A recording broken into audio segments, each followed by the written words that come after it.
ചേച്ചിയുടെ മനസ്സിലുള്ള എയിം എന്താണ് ചേച്ചി? ചേച്ചി ഇപ്പം ഡാൻസ്, പാട്ട്, ചേച്ചിക്ക് കമ്പോസിങ് എല്ലാം ഉണ്ട്. ചേച്ചി ഇതെല്ലാം പഠിച്ചെടുക്കുന്നു, എങ്ങനെ ചെയ്യണം എന്നുള്ളത് മനസ്സിലാക്കുന്നു. ബട്ട് ചേച്ചിയുടെ ഉള്ളിലൊരു എയിം ഇല്ലേ? എന്താണ് ചേച്ചിയുടെ ആ ഒരു?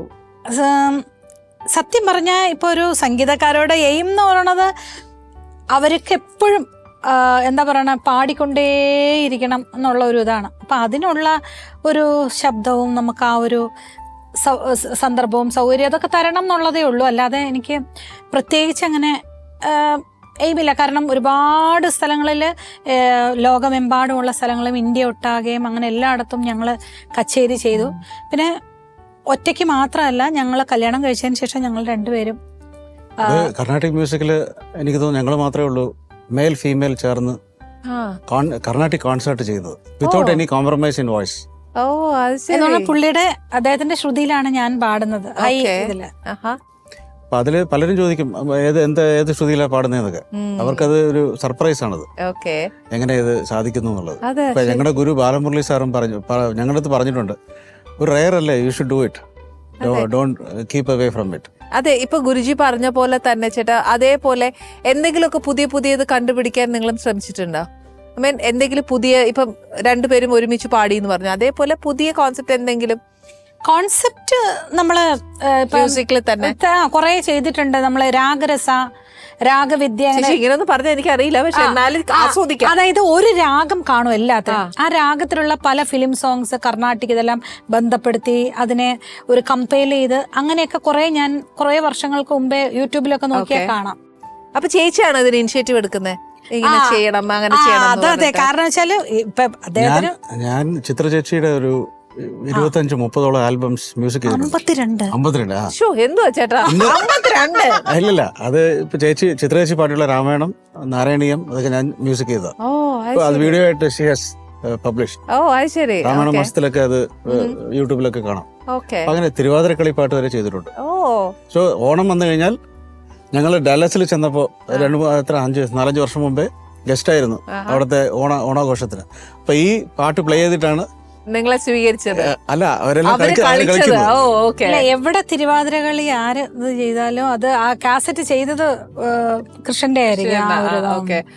ഈ തമിഴ്നാട്ടില് ഫാൻസ് ഭയങ്കര ക്രേസ് ആണെന്ന് കേട്ടിട്ടുണ്ട്. ശിവാംഗിക്ക് അവിടെയാണ് ഏറ്റവും കൂടുതൽ ഫാൻസും ഉള്ളത്. ഇപ്പൊ നമ്മൾ കേട്ടിട്ടുണ്ട് ഖുഷ്ബു ചേച്ചിക്കൊക്കെ ഇങ്ങനെ അമ്പലം പണിന്നൊക്കെ. അങ്ങനത്തെ എന്തെങ്കിലും ഉണ്ടായിട്ടുണ്ടോ ബോക്ക്? ഇല്ല, അങ്ങനെയില്ല. പക്ഷെ അവളുടെ പിറന്നാളിന് ഒരുപാട് സ്ഥലത്ത്, ഈവൻ ലണ്ടൻ, ഓസ്ട്രേലിയ ഇങ്ങനെയൊക്കെയുള്ള ഫാൻസ് ഉണ്ട്. ചെന്നൈയിൽ ഞാൻ കണ്ടിട്ടുണ്ട് ഒരുപാട് അനാഥാലയത്തില് ഫാൻസ് കൊടുക്കുക. ഞങ്ങൾക്ക് അറിയത്തില്ല, ഓരോ പിള്ളേർക്ക് ബുക്കും പെന്നും വാങ്ങി കൊടുക്കുക. ശിവാംഗിയുടെ പേര് ഫുൾ അവരുടെ ശിവാംഗി എന്നൊരു ലേബൽ എല്ലാവരും ഒട്ടിച്ചിട്ട് ഒരുപാട് ഓർഫനേജ് ആളുകൾ ശിവാംഗിക്ക് വേണ്ടി പ്രേ ചെയ്യണം. ഇതൊക്കെ ഈ ഫാൻസ് കുട്ടികൾ. എങ്ങനെ ശിവാംഗി ഇത്രയും ഇതിലോട്ട് ഇഷ്ടം വന്നു? ശിവാംഗി ഇങ്ങനെ പോപ്പുലർ ആയതും അത് എങ്ങനെയാണ് അവളുടെ ഫസ്റ്റ് സ്റ്റെപ്പ്? ഫുഡ് ഷോ ശരി, അപ്പൊ അതിൽ കൂടിയാണ് ശിവാംഗി അങ്ങ് കയറി സ്കോർ ചെയ്ത്. നല്ല വർത്താനാ ചേച്ചിയെ പോലെ തന്നെ. ഞാനൊന്നുമില്ല, എനിക്കോ അപ്പുറത്താ ചിലതരം അബദ്ധം പറയും. പക്ഷെ എന്നാലും അമ്മയുടെ ഒരു സ്ഥാനമാ കൂടുതൽ കൊച്ചിന് കിട്ടിയേക്കുന്നതെന്ന് തോന്നുന്നേ. വർത്താനം പറയുവല്ല. പക്ഷെ എന്റെ കൂടെ കൂട്ടി ഞാൻ വർത്താനം ഇപ്പൊ നല്ലോണം പറയും. പറഞ്ഞോളൂ. അതിന്റെ കൂടെ കുക്ക് വിത്ത് കോമാളിയിൽ കോമാളിയായിരുന്നു, പാട്ടും പാടും. അങ്ങനെയാണ് ഷീ ബിക്കേം പ്രേക്ഷകരുടെ ഇടയിലേക്ക് ഇറങ്ങിയത് അല്ലെ? ഇത്രയും പോപ്പുലാരിറ്റി വന്നപ്പം അവർക്ക് ഫിലിമിലൊക്കെ ചാൻസ് വന്നില്ല? 4-5 ഫിലിമിൽ അഭിനയിച്ചു, ചെയ്തു, ഇപ്പോഴും വരുന്നുണ്ട്. അച്ഛനും മോളും കൂടെ കഥ കേൾക്കാം. ഇഷ്ടമാണ് അവർക്ക് ഫിലിമിലൊക്കെ ചെയ്തല്ലോ. ഡോൺ, ശിവകാർത്തികൻ അതില് നല്ല റോൾ ചെയ്തു. വേറെ 2-3 സിനിമയൊക്കെ ഉർവശി ചേച്ചിയുടെ കൂടെ തമിഴ് സിനിമയുടെ റീമേക്ക് ഒരെണ്ണം ചെയ്തു. Very good. I use to advise, സിനിമയുടെ അല്ല, നമ്മൾ ഇത്രയും വലിയ ആൾക്കാരുടെ കൂടെ ചെയ്യുമ്പോ ഒരു ബ്ലെസ്സിംഗ് അല്ലേ? തീർച്ചയായിട്ടും. പിന്നെ അതുപോലെ വടിവേലു സാറിന്റെ കൂടെ ഒരു ഫിലിം ചെയ്തു, ആക്ട് ചെയ്തു. സുരാംഗിണി എന്നുള്ള പേരല്ലേ? നായ്ശേഖർ റിട്ടേൺസ് എന്ന് പറഞ്ഞിട്ട് കോമഡി. പിന്നെ മറ്റേ ഇപ്പോൾ റീസെന്റ് ആയിട്ട് നമ്മുടെ ലൗലി എന്നൊരു മലയാളം പടം വന്നിരുന്നു. അതില് ആ മെയിൻ ക്യാരക്ടർ ഈച്ചയായിരുന്നു. ഈച്ചയ്ക്ക് ഡബ് ചെയ്തത് ശിവാംഗിയ, തമിഴിലും മലയാളത്തിലും. ആദ്യത്തെ ഡബിങ് അത്, പക്ഷെ അത് നന്നായി ചെയ്തു കേട്ടോ. മലയാളത്തിലും തമിഴിലും ചെയ്തു.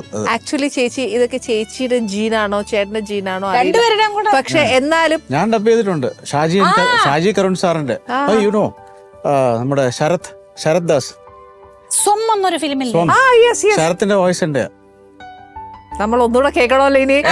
അറിഞ്ഞ സ്ഥിതിക്ക് ഒന്നുകൂടെ കേൾക്കണം. അതിനുശേഷം ശ്രീകുമാരൻ തമ്പി സാറ് ശരത്തിനെ വെച്ചുകൊണ്ട് സീരിയൽ ചെയ്തു. എനിക്ക് അതേ ശബ്ദം വേണം എന്ന് പറഞ്ഞ് സീരിയലിന് ഞാൻ ഡബ് ചെയ്തു ശരത്തിന്. Now Sarath is a good dubbing artist.